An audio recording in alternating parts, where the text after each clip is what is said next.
Hi, I'm Rajiv, and every year when the leaves start changing colors, I like to take a trip up the Hudson into upstate New York to go antiquing. And that's what we're doing today. Looking for treasure, not too far from home. I'm here at Zaborski Emporium in Kingston, New York, which is a huge warehouse full of mostly architectural salvage, some antiques. You never know what you're going to find, and this is my idea of a great time. Visiting somewhere for the first time and just looking around and maybe going home with something. Maybe. Some beautiful tubs over there.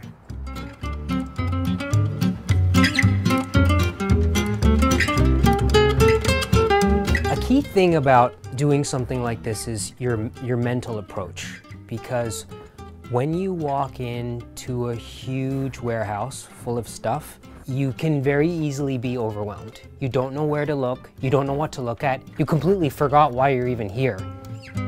Even after all of these years of antiquing and rummaging through junk, even I have to do this every time. When I step into a new place, I have to have a mental conversation with myself in my head, and I have to go, okay, stop for a second, calm down, look around and scan. And you're not gonna clock everything you see, but maybe something stands out. I walk, and then I stop, and I scan. I also have a little problem in that in a place like this, I have to see everything. Like, I have to see every corner, even if it's just popping my head around the corner, because you never know what's hidden.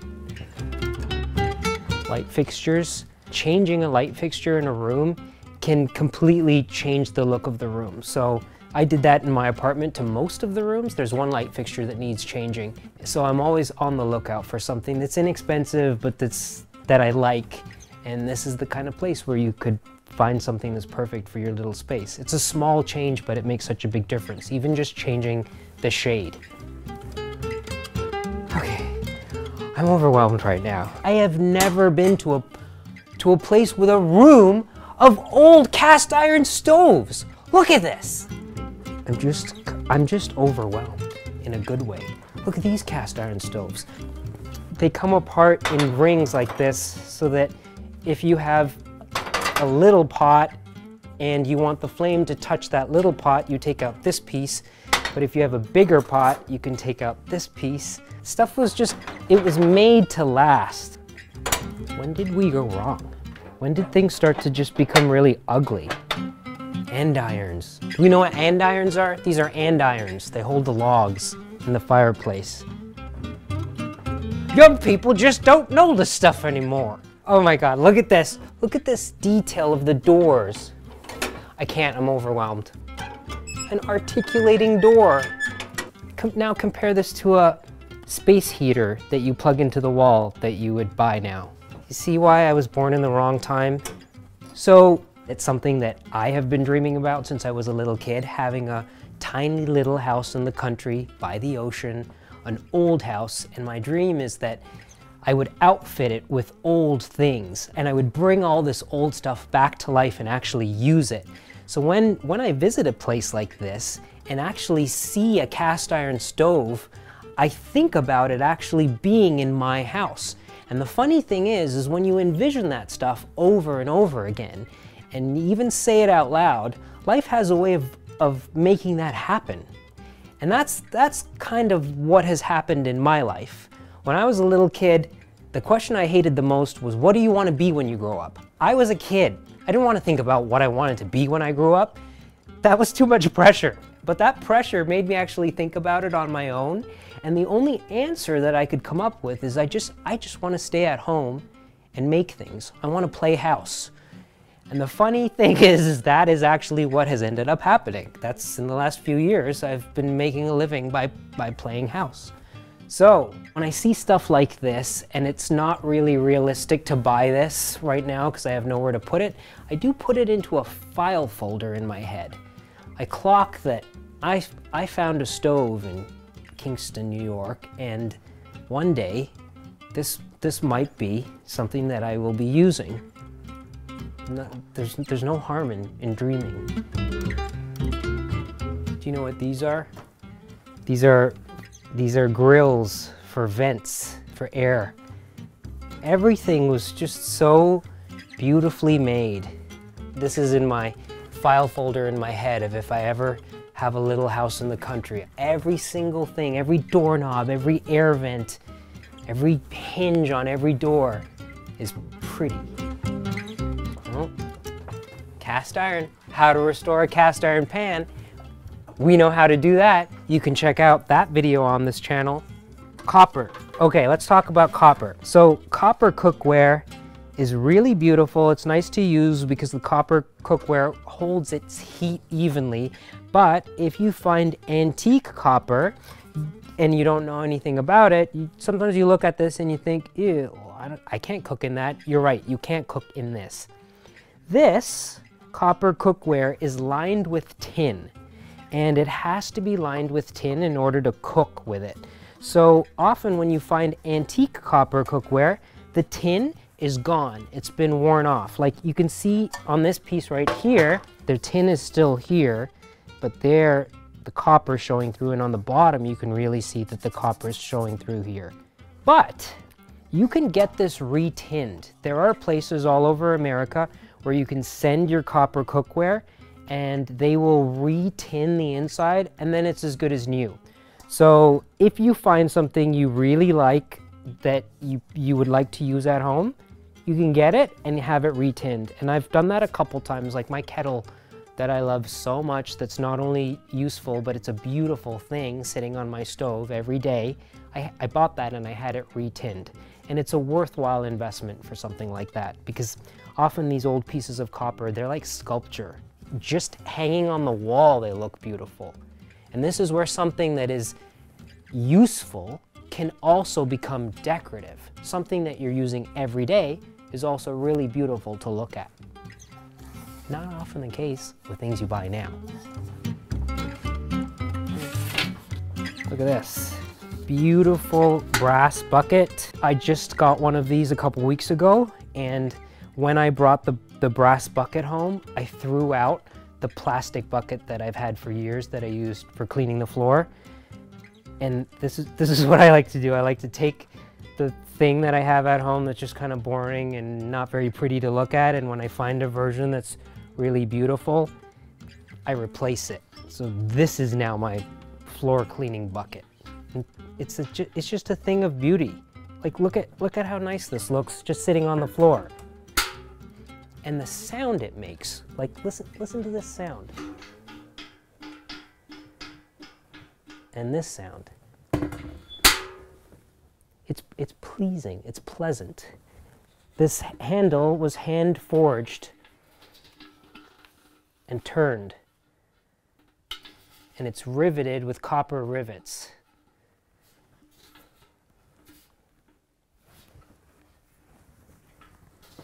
Oh my gosh. When I see it, like when I see the things that are on my list in my head, I go, it's a thrill. So enamelware, not in great condition, but for every single piece of enamel that I have in my home, I've looked at probably 100 for each piece that I have. Because it's only by looking through 100 pieces of enamel that you find the one piece that's in perfect condition. It's just a numbers game, but you have to look. And this is part of the thrill, is going to a place like this and just sifting through every piece of enamel and then walking away with one thing. Oh my gosh. Okay, I think I found something. This is what I'm talking about. So I've looked at a lot of enamel, and I rarely find flat trays like this, but this is really useful, especially when doing something like watercolor painting. When I do my watercolor exercises at home, I do them at my table, and being able to put this down and put all my brushes and my cup on here would be great. I didn't know I was going to find this today. I wasn't looking for a tray for watercolor painting. I saw this and it's in great condition. So now this is going to become a part of my watercolor practice. That's how you do this. You scan, you look around, you figure out what you like, and then you start to actually collect the same thing. I found something. And I didn't find this in the glassware section. It was on some random shelf by a toilet over there. This is old. And if you ask me how do I know it's old, I have to say, I just know, okay? The more you pick it up, the more you look at it in the light, the more you read about it, not on just the internet, get a book. Or you might think, oh, it's just a tumbler. Yes, but they've been making tumblers like this in America since like 1810. You can see the imperfections in the glass. So this would have been made by blowing it into a mold. So they would have taken the knob of glass, like while it's still molten, and then they would have blown it into a mold. It wasn't pressed. And I know it wasn't pressed because a pressed piece has mold marks, and there are no mold marks on this. Do I have a use for this? Not off the top of my head, but when you find something that you love and that you pick it up and it brings you joy, I'll take this home and I will find a use for it. That's how you do this. So if you're not used to buying old things, if you're not used to antiquing, but you would like to start doing it, you have to cultivate your own taste. I can't tell you what's nice. I can't tell you what you're going to like. I can't tell you what you should collect. And you have to figure that out. So a wonderful part of this process is getting to know yourself. And getting to know yourself by figuring out what it is you're attracted to. If you do that, you start to actually become friends with yourself, because you are speaking to yourself in your head.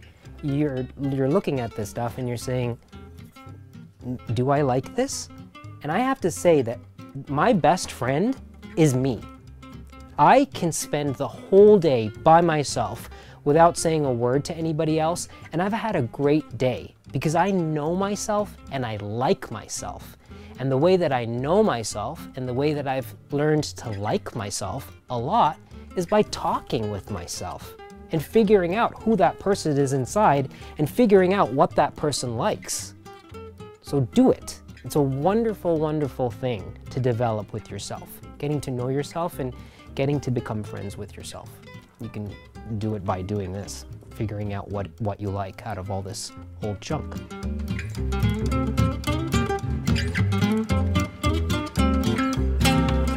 Bathtubs. Wow.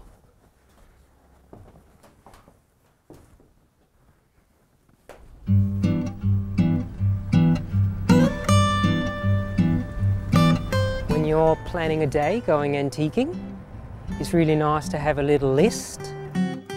What do I have on my list? At the very top of my list is something that I've been looking for quite a while, a piece of taxidermy.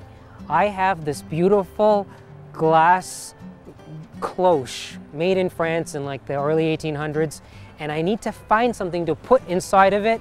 It's not easy to find taxidermy that's gonna fit under a specific sized glass dome, but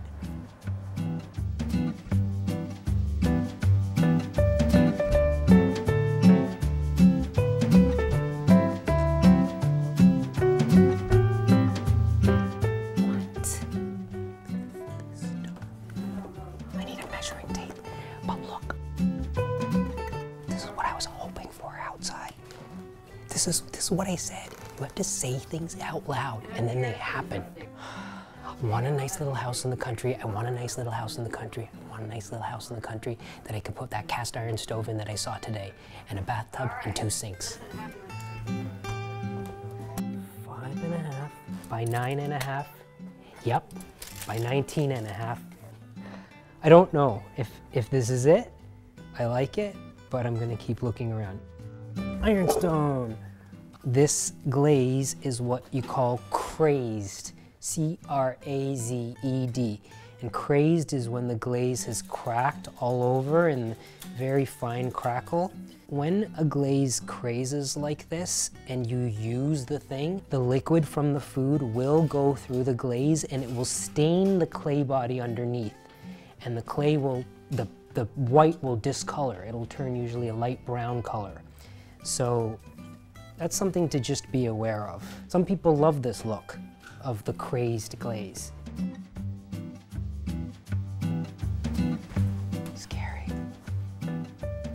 scary.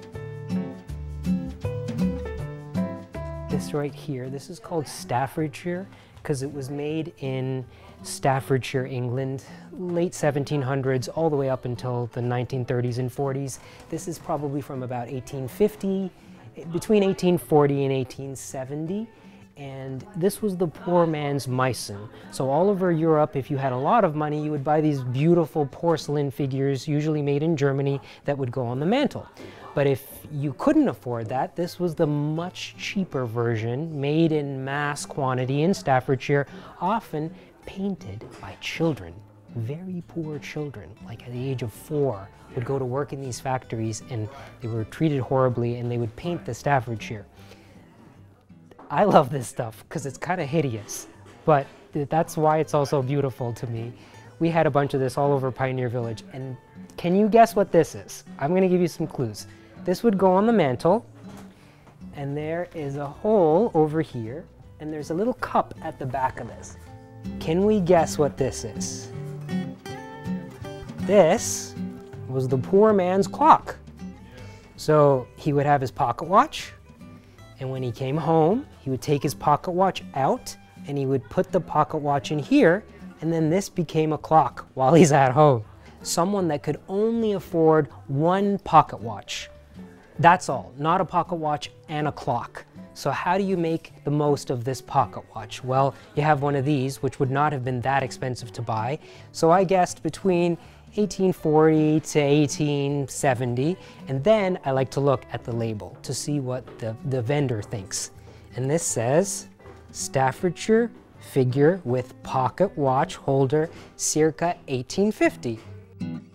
There was a big craze in the 1970s and 80s for this stuff, and it was selling for a lot of money, and then fakes started appearing. So the way you learn about what's real and what's fake, you read about it, but then you actually do have to pick it up and look at it. Often the vent hole was in the back in the original ones. You learn to look at the glaze, you learn to look at the coloring. This is a Bonnie thing. Bonnie Prince Charlie was a common character on these. Here's another piece of Staffordshire. Look at her awful little face. These figures are notorious for being horribly painted. So these were made out of the same type of mold, but they were painted very differently. I bought one of these little Staffordshire ladies at an antique sale. The hat's a different color, the feather's a different color, the dress is a different color, because they were painted by many people. And that's what's so cool about this. It's the same lady, but they're all very different based on who painted them and what day they were painting the thing. Now this is not Staffordshire. This is made in Japan. Fake, fake, fake, not Staffordshire. Fake. This is not Staffordshire. It's just a fake. I don't like him as much as the duck. This is not in the running to become America's next top taxidermy model. Do you see how this is creamy colored and kind of brown in places? That's because this glaze was crazed and it absorbed liquid, and over time it discolored the clay. So this is a very good example of crazing, and you can see the crazing marks that has affected the color of the clay body underneath. This originally would have been white.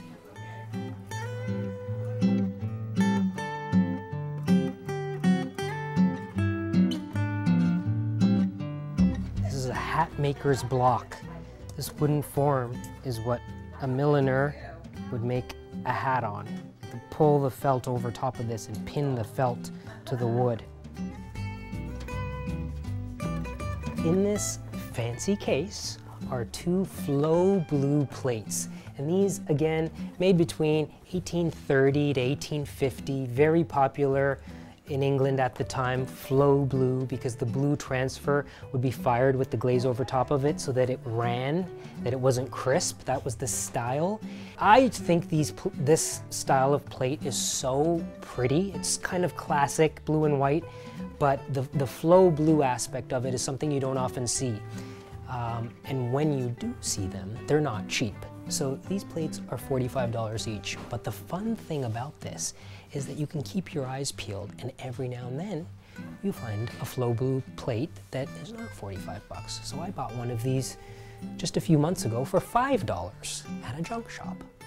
That's what's fun about this. You'll see something like this and you'll go, clocked, normal price.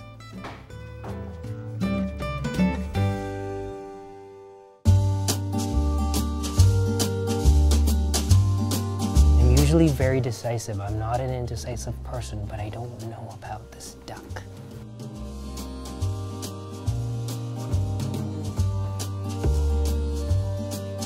To look at things from far away sometimes to see what they really look like.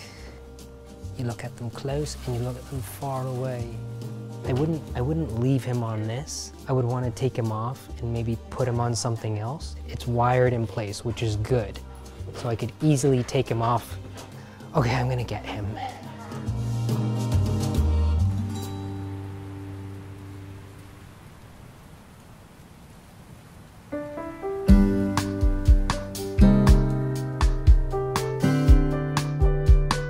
So I'm finishing off the day at the Antique Warehouse here in Hudson, New York. This very unassuming facade hides a really, really large expanse of treasure, and this place is kind of a well-known spot for searching. So let's go inside.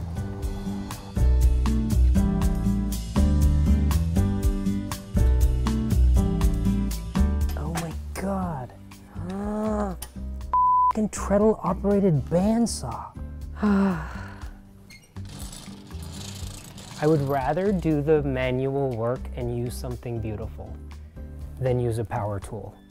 When I worked at Pioneer Village in the cabinet maker's shop, it was a building from the 1830s. We made everything using old tools, and the thing I noticed was the sound. The sound of these old machines working, the sound of a hand plane, the gentle sound of a chisel.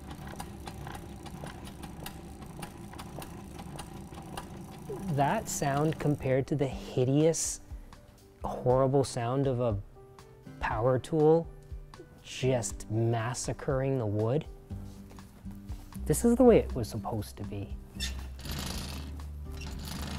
Just the simple utilitarian aspects of it were so beautifully designed. Like these spokes could have been straight, and yet they chose to make them curved. And these legs as well. Look at the beautiful, delicate curve of these legs. This is a functional tool, and yet it was very beautifully designed and beautifully made.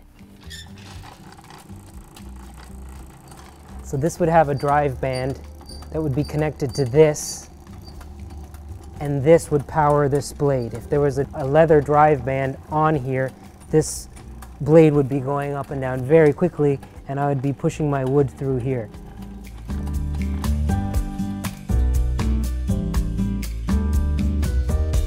Here we go. Do we remember what this was called? Say it out loud if you remember. Something blue, that's right, something blue. What's the first word? Starts with an F.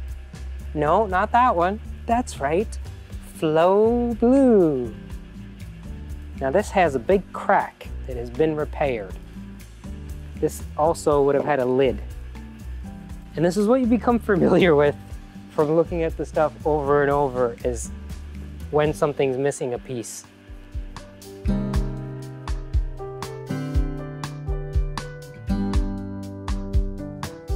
If you're not used to doing this, but you are considering bringing antiques into your life, be open to furniture, antique furniture. It's often very well made. The wooden frames are often really beautifully built.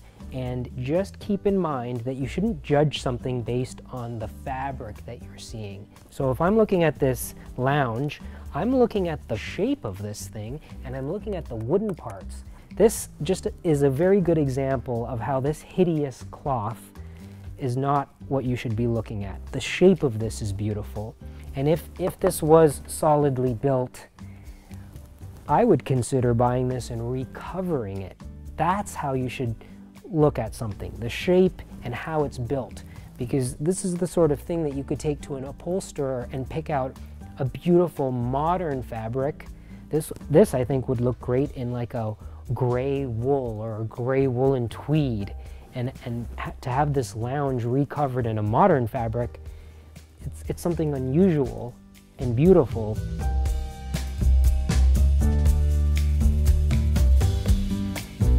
Well, that's the day, traveling around upstate New York, going to different antique places, looking for treasure. I find it extremely thrilling, but I am ready to sit down and have a drink. If you liked this video, give it a thumbs up and subscribe to this channel. And if you like watching me, please check out my own channel at Rajiv Surendra, where there's plenty more where this came from. Crazy, I'm crazy for feeling so blue.